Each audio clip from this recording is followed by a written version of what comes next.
They're the people we hope never to need, but when an emergency occurs, they're all we depend on. Ambulance emergency. Okay, tell me exactly what happened. Don't do anything for the meantime and put the knife away. Filming with 999 call takers, emergency paramedics and their patients. This is the story of the men and women of the HSE National Ambulance Service. I don't know everyone in Wicklow just because I live in Wicklow. You feel a bit dizzy. Sit down there before you fall down because I won't be able to catch you. This time, from back pain to cardiac arrest, how emergency calls can dramatically change in the beat of a heart. His heart rate started slowing down to the extent of where I think at one stage it was like at 18 beats per minute. You alright? What paramedic crews face when a routine call can be so much more. The patient had severe pain, near 10 out of 10. And how Mother Nature always wins when pushed to her limits. The waters around Ireland are actually quite cold and it can induce sudden cardiac arrest.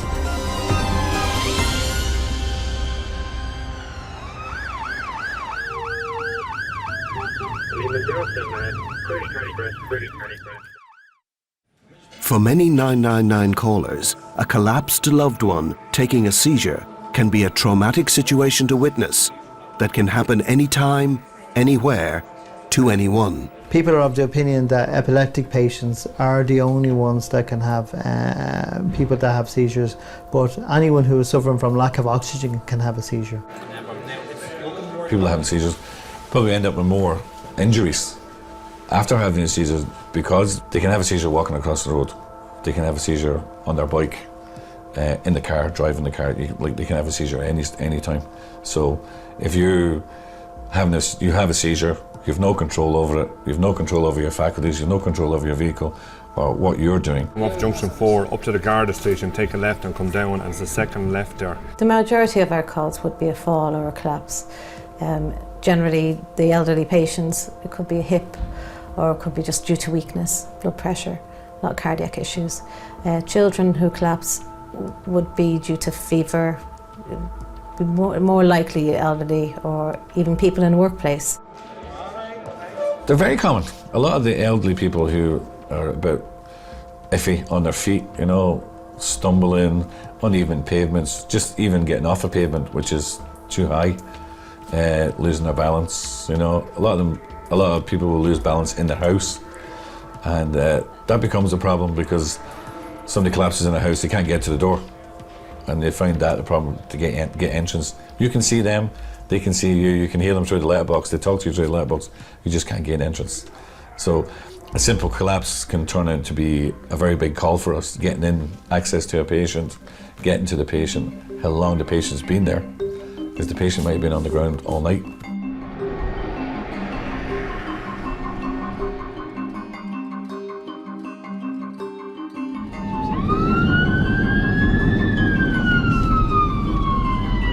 A 55-year-old male there, and the caller came and found him collapsed on the floor. A 999 call to a gentleman who'd actually been driving his car. He got out and he'd collapsed at the side of the road. Obviously en route you're kind of wondering what could have been the problem. Was it a history that he already had, or was it something new? Had he diabetes?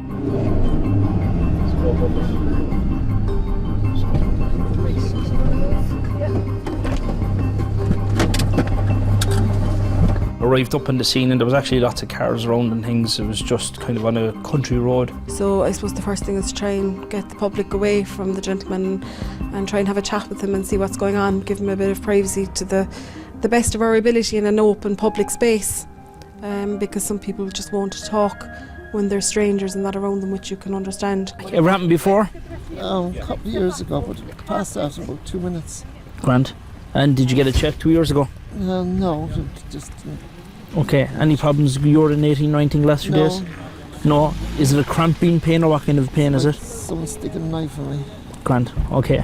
Initially We were kind of reasonably okay with him. He had a lot of pain and we were trying to get to the actual cause of what was going on with him, and we brought him into the ambulance to examine him better because it's more controlled environment for us. If we're examining somebody, we can do all our tests. What we'll do is we'll get you up off the ground, yeah? Up onto the bed, your blood pressure's okay and all that anyway, and we'll take you in and we'll maybe address this pain for you, yeah? There was nothing specific as to what had caused the problem for us, but obviously something had happened. We're going to do a few checks. Going to give you some meds, okay? All right, is that fair enough? Hold okay. the hand up there for me. Hold up the hand, that's it. Still very painful? While we were examining him, his heart rate started slowing down to the extent of where I think at one stage it was like at 18 beats per minute. Now it should be between 70 and 100. Yeah, there. You all right? You don't feel the best? I think I'll get a quick line on him. Yeah. Yeah. How old are you, Michael? 54. I pop that in fairly sharp. Yeah. Where are you from, Michael?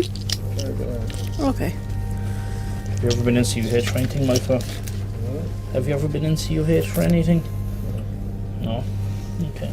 We have a drug called atropine and it helps speed up people's hearts. So just for a second there was a bit of pressure on us because it was one of these calls where it was kind of something unusual. Somebody's heart rate usually just doesn't drop off all of a sudden for no reason. Just ask them to come in there. Yeah. Yeah.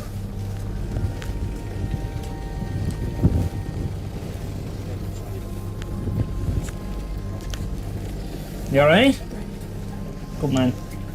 Okay. He's a bradycardia there of 40. So we might drop just a small bit of atropine. Yeah. You draw that. And we'll do a 12. Can you draw that, yeah? Yeah, we'll get you a little drop of water. 1 second flat, is that okay? One of our officers was with us, our training officer, Danny O'Regan. So I said to Danny, would he mind jumping in and giving us a hand just to draw the drug and things while we were getting the chap organised? All right, Michael. How are you feeling at the moment? Can I grab the Sharps. Can I have the Sharps are here. Can I have the glucometer at the top of the bag there, Danny, behind you, please? That gentleman had his son with him in the car when this happened, so obviously it was very frightening for the son. He had another family member had arrived and was actually taking care of him, but wasn't having very much luck in consoling because he was so worried about his dad. Okay, nice and still. Yeah.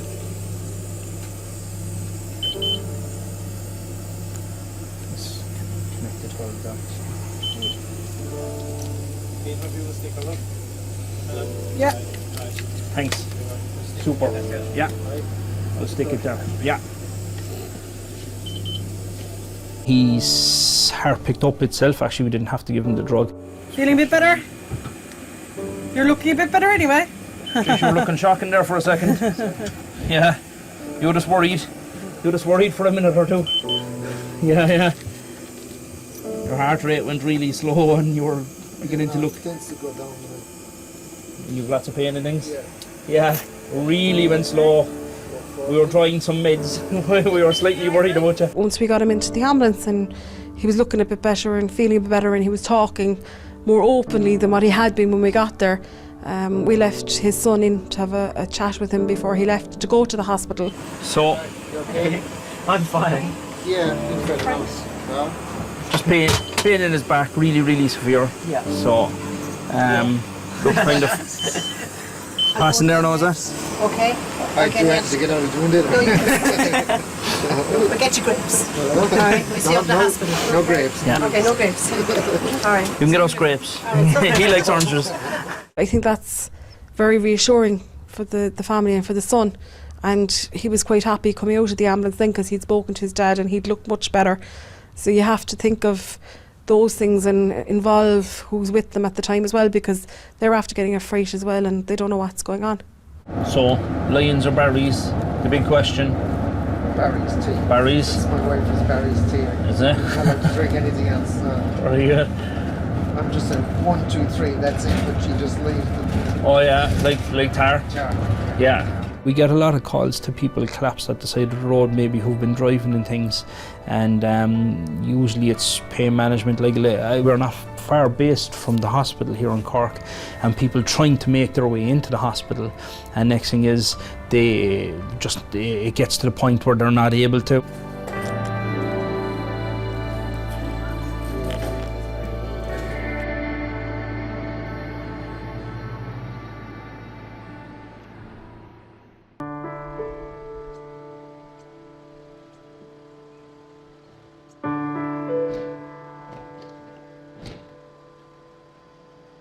We go to a varied number of calls where it just comes in as a collapse. We don't really get the details of the person's collapsed and fell 6 feet, or the person's collapsed and fell down a set of stairs or something like that. So the call comes in as a collapse, and we go there. We just deal with what we find. Most of the time when you're dealing with elderly people, they are fragile people. I mean, you get elderly people who have tripped, and something that you're looking at, a sore ankle or a swollen ankle. Some of the elderly already have swollen ankles or swollen knees and stuff like that, you know. It usually ends up something major than just a trip and a fall, like a fractured hip or a fractured neck of femur. And it's something more serious that we have to deal with, you know. But that's just, it's a common occurrence now. Because most of the times when a lot of the elderly people fall, they don't get a chance to put their hands out in front of them. They don't get a chance to grab onto the person next to them. They just go bump straight to the ground. Leave it to just a bit more info there now. That lady is a known epileptic, collapsed onto the pavement there, has a head injury and arm injury. There is a nurse on scene. Donna? Roger that, received, thank you. That afternoon we got a call for a lady that was collapsed in the middle of the road in Bray. No further details. There was query on her level of consciousness. When we arrived on scene, there was an elderly lady who had a seizure and collapsed from standing. So she fell face first onto the road, where her 2 feet were still on the pavement. Her hands were still at her sides. She still had a hold of her bag, but her face collided with the ground. And what about your legs? No? Well, what we're going to do is we're going to get a stretcher out and roll you over onto your back, okay, which would be much more comfortable for you. On arrival, there was a crowd around, and there was people down beside her, keeping her nice and warm with loads of jackets. We were assessing the patient, and then we were checking for other injuries due to the horrific way she fell, and her face first. So we were looking at her spine. They said, "There's any spinal injuries, neck or pain injuries, back injuries?" They were all ruled out. We put her on the board and collar and took her into the ambulance where we could reassess her again. She didn't have any neck or back pain, so we decided to actually just get her up off the ground, get her onto the stretcher and get her into the ambulance, get a bit of privacy, and we'd be able to do a full assessment as soon as we get her into the ambulance. She was a lovely day. No. Oh, this one is very sore. I know. It's very sore. What could I have done with? Right, just where it landed on the peg, just bruised it. Oh. Sorry, Pat. Oh, the pain. I'm sorry. Oh, the pain. Oh, Jane. Okay, I'll hold your arm. You're all right. Oh. You have it there? Yeah, I got that. Very, very sore. Very sore. Yeah. When she started to come round, she was a wee bit upset. Just wanted to go home. Thought there was nothing wrong, but she couldn't look at the facial injuries that she had. The seizure is secondary to what we're doing because she's more traumatic injury and we have to deal with that. She may have a spinal injury, so we're making sure that her airway is clear and she's breathing and there's circulation. How bad is the pain? It's not too bad now when you're not when I'm not at it. But if you want, I can give you some paracetamol and some Nurofen for the pain. Yeah, because it's going to be a long way into St. Vincent's. St. Vincent, yeah. I should be all right for the moment we get there anyway.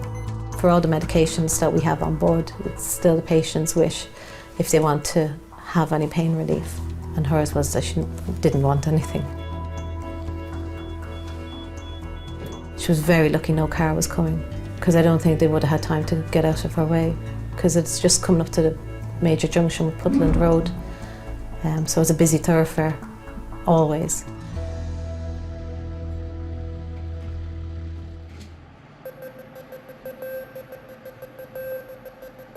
Then to stop platelet aggregation. Yeah, interesting. Okay. So we got a call first thing in the morning, be fairly routine to get calls first thing in the morning of a gentleman having severe abdominal pain, and it was down in a local hotel. There's a 35-year-old male there who is complaining of severe abdominal pain. The caller was the receptionist at the hotel and unable to get near the patient, but the patient was on the floor holding his stomach and is not fully alert. Over. Roger, received, thank you. We were made aware en route to the call that one of our rapid response vehicles was in the area and closer, and that he would respond ahead of us. Roger,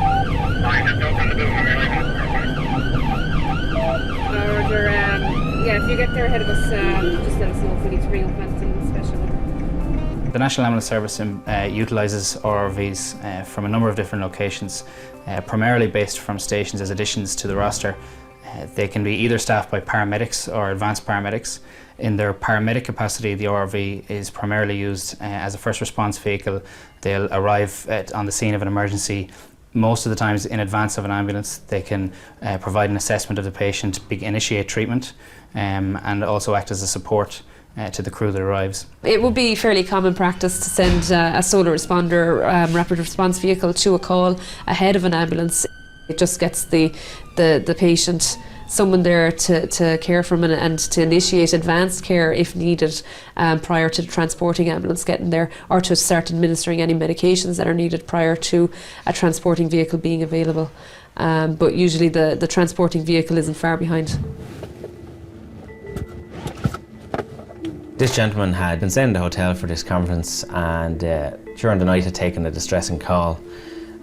Sort of due to the distressing call, he didn't sort of spend much time with the rest of his colleagues, and returned to his room, had a bite to eat, and wasn't really seen by his colleagues down for the rest of the evening. The following morning then, his colleagues sort of went looking for him to proceed with the rest of the day, to find him in a lot of pain. Take that and I'll meet you. We entered the room, then brought up the carry chair because the gentleman was actually in quite a lot of distress and wouldn't have been able to make his own way down to the ambulance. The gentleman in the hotel room he appeared to be in quite a lot of pain. He was mainly complaining of abdominal pain, so the first thing that we would have done in that case was to do a quick assessment, a quick ECG, a trace of his heart, just to rule out any cardiac things that could have been going on there that may have mimicked, for example, a heart attack. So often abdominal pain or epigastric pain can be a mimic of a heart attack. We ruled out that first of all. Nice and still, as still as you can, Augie, for 2 seconds. All right, good man. Did you throw up yet, Augie? Augie, did you get sick? Yeah. Okay. Any diarrhea? Constipation? Okay. In the case of somebody who has abdominal pain, we need to rule out that it's not of cardiac origin.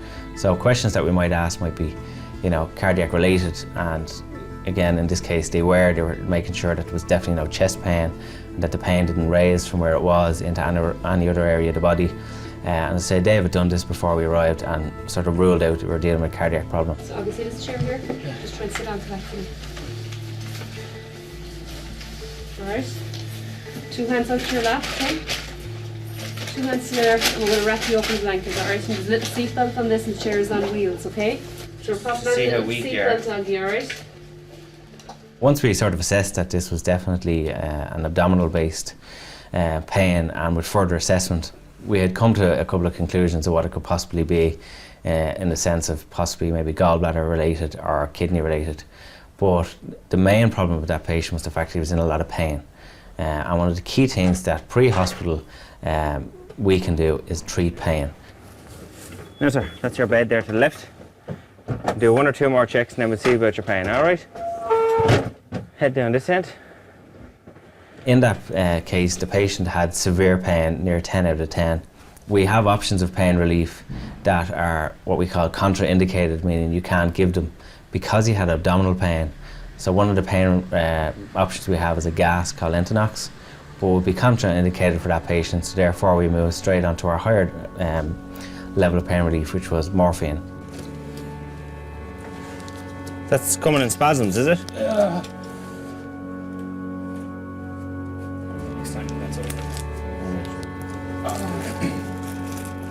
Now, Waggy, you're going to feel a sharp little scratch in your arm here, okay? We followed up then with sort of lower dose pain relief, which would then kick in throughout his treatment in hospital.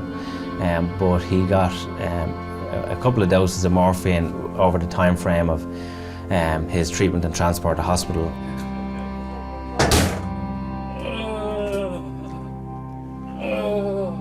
Yeah, you just need to keep this arm slightly straight just so the medication can go in.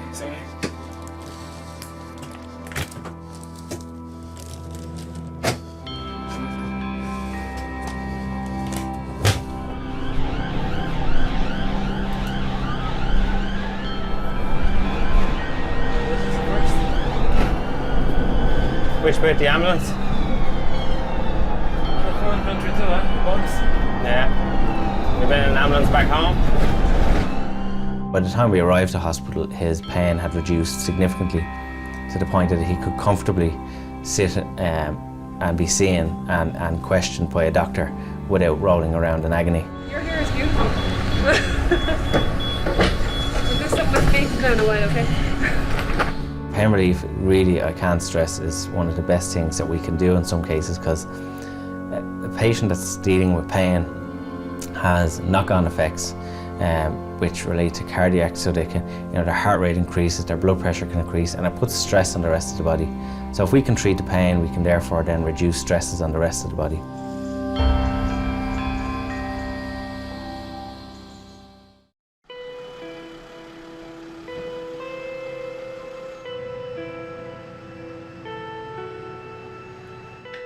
Not every elderly patient is inactive or infirm in their house. More and more elderly people are active out there. When you're going around the ambulance, you see the likes of Dunleary, Dalkey, people out there walking, exercising, swimming, hiking every day in our particular area. And there was one case where an elderly gentleman was swimming down in the 40-foot who got into difficulty. 2-2, go ahead with the details, sir. 2-2, Roger, that's your mobile to the 40-foot there in Sandy Cove Point in Dunleary, please. For a chopper coming in with a guy that was in the water. Query drowned in that episode there. Roger that, 40-foot in Dunleary to meet with the Coast Guard helicopter for possible drowning, 14 Delta 02. Roger, Alison, that's great, thank you. We were dispatched to him, to the scene, to back up a crew which had already been sent to the scene to give assistance if it was required, because of the actual location. Access might have been quite difficult.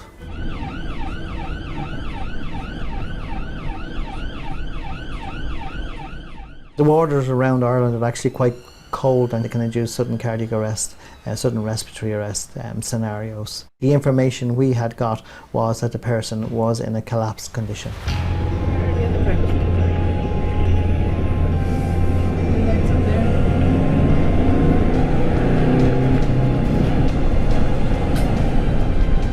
He was a man in his 70s who swam there every day and had gone out that day. Now there was a bit of a wind chill factor that day, more so than normal, and he just got into difficulty in the water and needed assistance.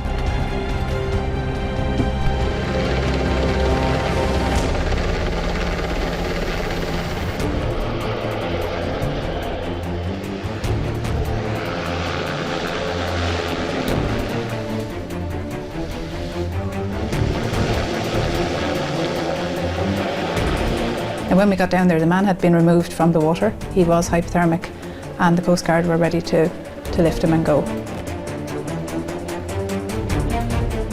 On a number of cases, we can have multi-agency involvement, even dealing with one patient as we were on scene, because of the actual nature of the call, the difficulty of the terrain, and maybe the weather environments as well. So that particular call was multi-agency working together on scene. The ambulance service, the Gardaí, the Shoreline Coast Guard, and the search and rescue unit of the Coast Guard. Big happy faces after a good result. Yeah.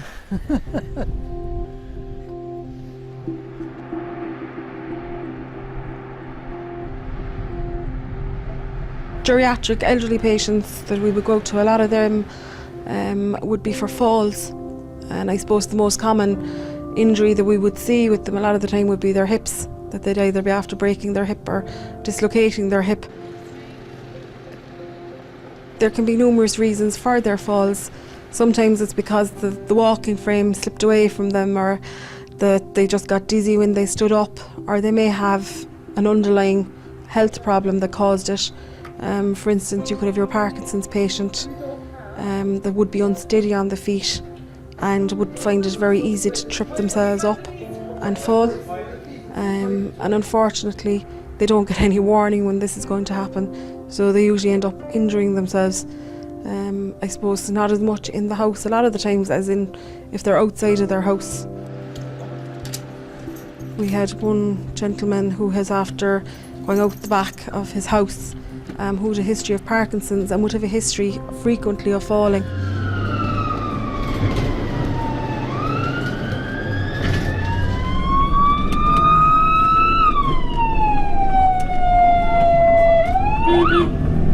He actually fell out the back and dislocated his shoulder, but his wife and her friend were after getting him up off the ground, and they brought him back into the house and called for the ambulance. Well, you see, what happened to me is I sat outside the window there. Go on. And the next thing was I felt for myself going backwards. Okay. And as soon as I go backwards, I know I'm gone. Okay. So I turned around as fast as I could, and I went for the glass, to fall on the grass. See? So either I get wet, I'd be better off to fall on the grass than I would be on the ground. Yeah. So I went over, and just instead of that, I went the opposite way. Right. And I fell against the gate, my shoulder hit the pillar outside. Right. And I knew I was gone. Okay. And I might have pain. He was a lovely gentleman. He was in a lot of pain. Put the sling in under it and I'll support it. Alright? No, you just keep... Is that alright to do that? Right, yeah. Where's that hurt you like? Oh, right. At the back there. So he got his pain medications, got the pain under control, and we were able to put a sling on the arm to immobilise the movement on the shoulder, because obviously the more movement on the shoulder, the more pain he would have had. I don't like needles myself, so I know what they're like. That's you got it first go. Oh, we have to get it first go. Yeah, do see what you did it all too. I'll have roar if you didn't. Let you know soon if you didn't. Slowly does it. We'll have you comfortable. We don't want you uncomfortable. We want you as comfortable as we can get you. I know. Yeah? I know that. Okay. Yeah, ready for the hill? Yeah, once it's not icy, we'll be fine. Yeah. You'll find that you can meet some fierce characters with the elderly patients, and you can have a bit of banter with them as well. And I suppose my favourite one would be always asking them to know that they want to give them a kiss goodbye. And usually get a good response for that. They'll either tell you where to go or they'll be straight in for the kiss before they go. Do you want to go in and say goodbye to him? No, he's all right. Goodbye. No, he's all right. He's grand. He's grand after 50 years. I asked her, did she want to come in and give you a kiss goodbye? She said you were grand after 50 years. 50 years, it's all right. Did she? See you after a while, Michael. Did she say that? Will you? Come here. Come here, she wants. Come here. Come back here. Yeah, she wants. She's gone shy now, Michael. I know she is. It's nice to see, and I think they were married nearly 50 odd years. So yeah, it's great to see. And so you see they're still Santi with the grandkids? No, Santi be coming? Santi be coming now. Good stuff. Yes, indeed. Excellent. If they've all been good? Yes, that's it. Yeah. Just make whichever they're good for 5 minutes then. Yeah, but that's how away it again. Yeah, just how part of life. It is indeed. it's great to see that the patient can become more comfortable from once you get there to leaving the house, that they can actually have a laugh with their wife or family before they actually leave the house. I think it's reassuring for the family then as well, that they know that their family member is in good hands and that obviously there is something being done. You'll be taking your time and there'll be some lunatic flying. So it's just kind of predicting what other people are going to do is your biggest problem. Oh yeah. No.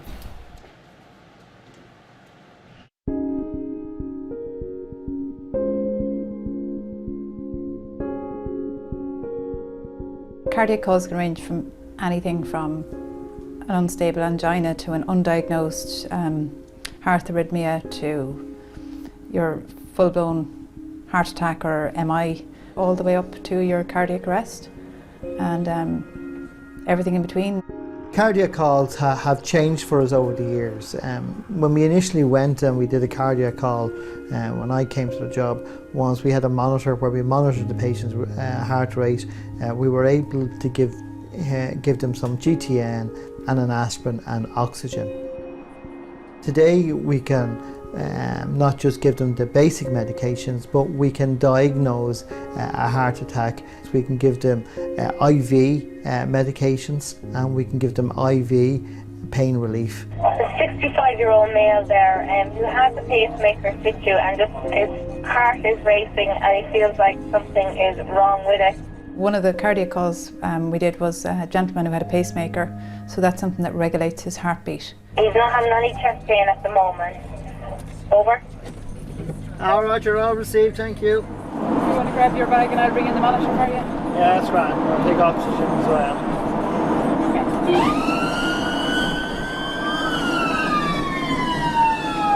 His pacemaker, he just felt it wasn't working properly. He felt it was funny and he was getting palpitations. So he called us. It's a dark old day, isn't it? Oh, it's waiting for the heavens to open. It can change in seconds, yeah. It can change in seconds. So you need to be fully aware of what's going on and really interacting with your patient. Yeah.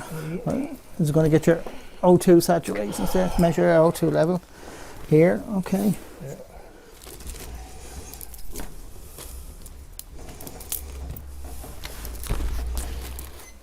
Yeah, it's going to get temperature. We did a 12-lead ECG and we assessed that it looked like his pacemaker may not have been functioning properly. It's an unusual occasion, but it does happen from time to time that the pacemaker may not be working. How's our sats doing there? 95. Heart rate of 98. Is it high or low? Your heart rate? Yeah. It's irregular, that's what it is. All right. So there may be something funny with the definitely a spike there from the pacemaker. device. Probably didn't start right, you know. He was one of those patients where you're watching him, you're talking away to him, you know that he's, not in any great degree of pain or anything, and he's there talking to you, but you're keeping an eye to make sure that doesn't change, and you have it all planned in your head if things do change, what you're going to do. I'm just going to give you some oxygen because you're feeling a bit dizzy and lightheaded, all right? Yeah, okay. There you go. Let's just breathe as normal, okay? Have you had the oxygen before? No. Okay, just breathe as you normally would. Yeah. All right. He had a cardiac history and he had other medical problems as well. So we generally would call that patient a patient who has multiple medical problems. His chief complaint is what we deal with, but we must assess his other medical problems and treat him for his other medical problems as well. Okay, so what we're going to do is we're going to get a special chair to take you down the stairs, okay? Because you're feeling dizzy and lightheaded, we won't ask you that. And we're going to continue to monitor you till we get down, okay? And we'll pop a needle in your arm as well, all right? Thanks. We had to negotiate him down the stairs, and on this occasion we used a special chair designed called a striker chair, which is on tracks. Sit down here. Okay. You just keep the hands across. This is like wearing across your heart bra, all right? That's fine, I know I'm very familiar with them. That's good to hear, okay, so you won't be frightened. Yeah, no. Now I'll tell you what's a good idea. If you hold that on your lap there, how does that sound? It's a comfort. That's it. It's basically a chair with caterpillar wheels that come out at a 45-degree angle to the back of the chair and lock into position. So you move the chair onto the step and then just tilt it back, and the caterpillar wheels will roll the chair down the stairs. So you just control the movement of the stairs. You're not actually doing any great lifting. All right, go ahead. All right, John. Yeah. Thank you. You'll pay a fortune for this in Sunderland. Oh, absolutely. That man was a decent sized man. He wasn't overweight by any way, shape or form, but still for two people to try and carry him down the stairs is putting a huge strain on us, and it's a danger if we slip or fall or drop him. So this is a really safe method of getting people downstairs safely. And that's only a relatively new piece of equipment into the ambulance service over the last few years.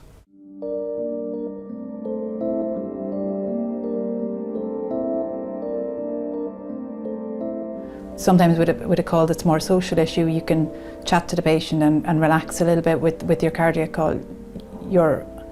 All systems go from the minute you arrive at that house till you hand over that patient and until the receiving staff have that patient in their care. Roger that, go ahead. Roger, he has been on to St Vincent's Hospital and they're apparently expecting him.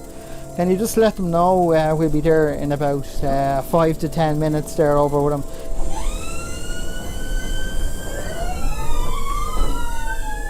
We monitored his heart all the way into hospital and he would have been put on an ECG machine that would show us what rhythm he was producing at the time. His rhythm stayed the same all the way into hospital, so even though he was an unstable patient, nothing changed during his transport, so we're quite happy to bring him in. He went in, I think he went into the resus zone, so that'd be zone 1, so the most immediate patients would go in there, so he went in there to be assessed by the cardiology team. One of the great achievements that we can do is we can actually treat people for an illness on their scene, bring them directly into the operating theatre and for them to come out of the operating theatre virtually pain-free, to be rehabilitated and back at their desk working within a few weeks.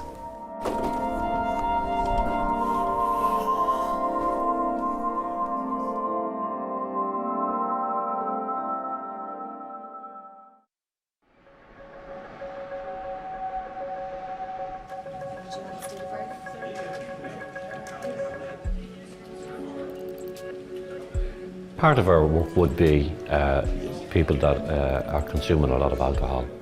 And like, yes, some just have a drink problem and they've maybe fallen and they're not aggressive, they're quite happy, and we don't, we'll treat them with respect, the same as we treat any patient. And yes, you do get the other end of it. You get people that have alcohol abuse and they get very violent with us. Reassure him that help is being arranged. Don't move him unless he's in any danger. Do not splint any injuries, okay?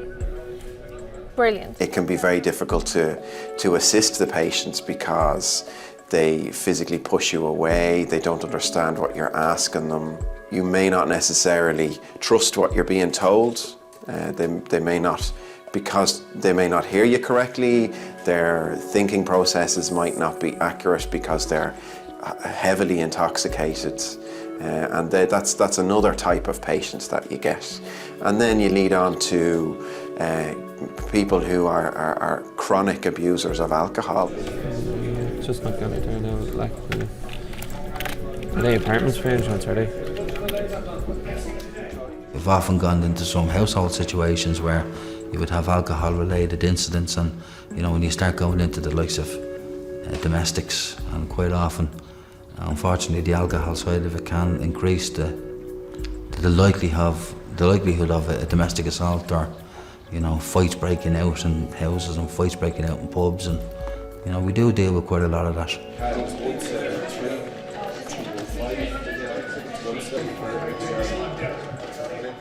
You have to be very, very careful treating somebody with alcohol because you don't know underlying problems, because they're probably not in a state to tell you whether they have pain or not. So really, from our perspective, we just have to be that little bit extra careful with a person with alcohol. It's important that we remain sympathetic and empathetic, but it can be quite difficult to deal with chronic abusers of alcohol. So it's number 3 up here, so it's through the lights. Outside number 3, yeah. There's an EMT on scene. So We got a call to a residential area for a man collapsed, and when we arrived, I think it was the person who called the ambulance just generally pointed him out to us. He was lying face down on the footpath.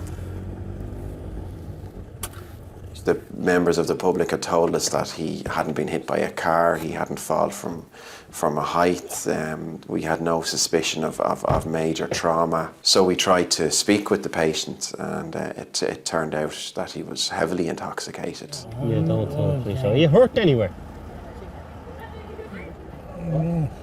No. Have you had a few drinks? Tell me the truth. Yeah, it's allowed. How many have you had? A good sup.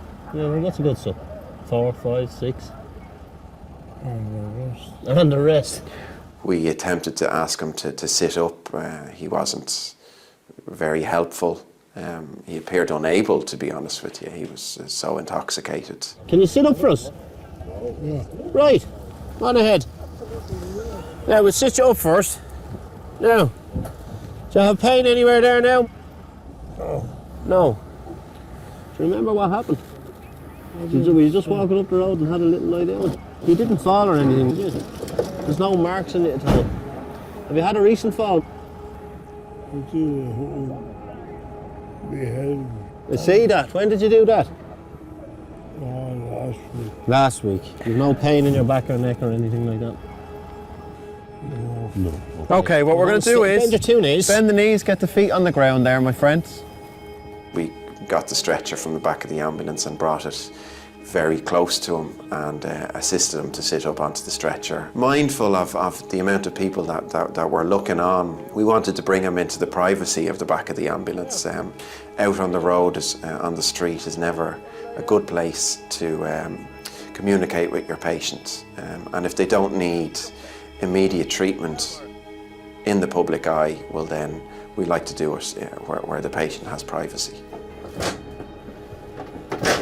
Whilst he was intoxicated and had a lot to drink that day, he had suffered a fall.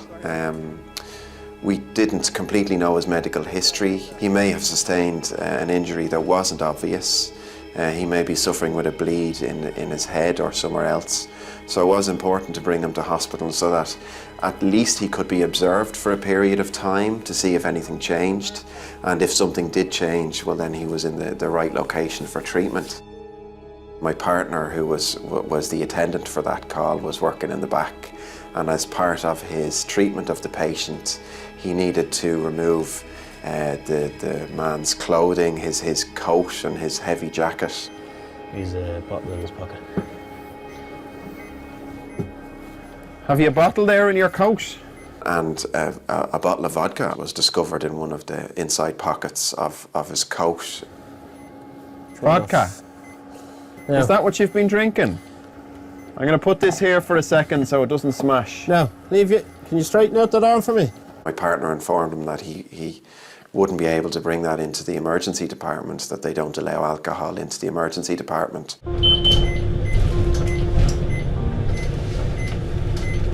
So our patient proceeded to finish the bottle of vodka. What are you doing? Just lie back down there for me, will you? No, you can't be sucking that in the ambulance. Would you go away? Stop. Sorry. Stop. Stop.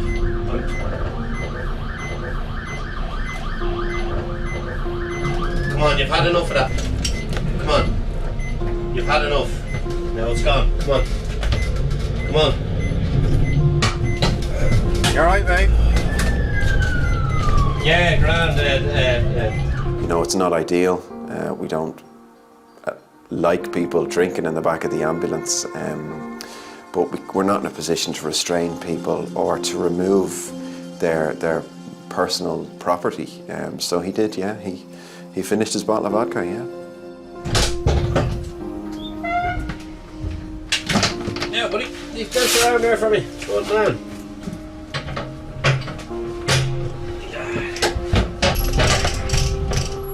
On a personal level, it's very sad. It's sad for the individual that their life, their social circumstances and their personal circumstances are at that stage. You know, their addiction has taken hold, and it's not ideal working with that. But what we do have to remember is they still are patients. They're still human beings, and they deserve a level of care that is the same as anybody else.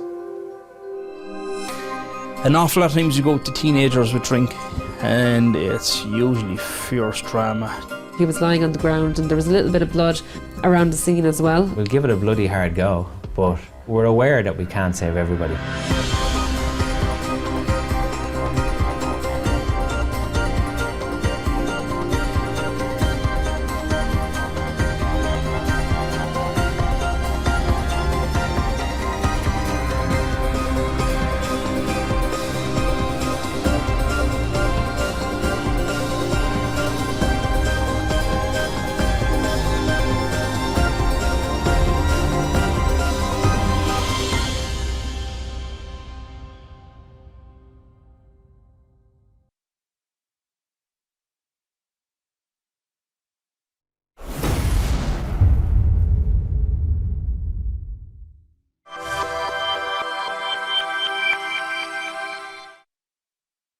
If you have been affected by any of the issues raised in this programme, please visit our support page, tv3.ie/helplines.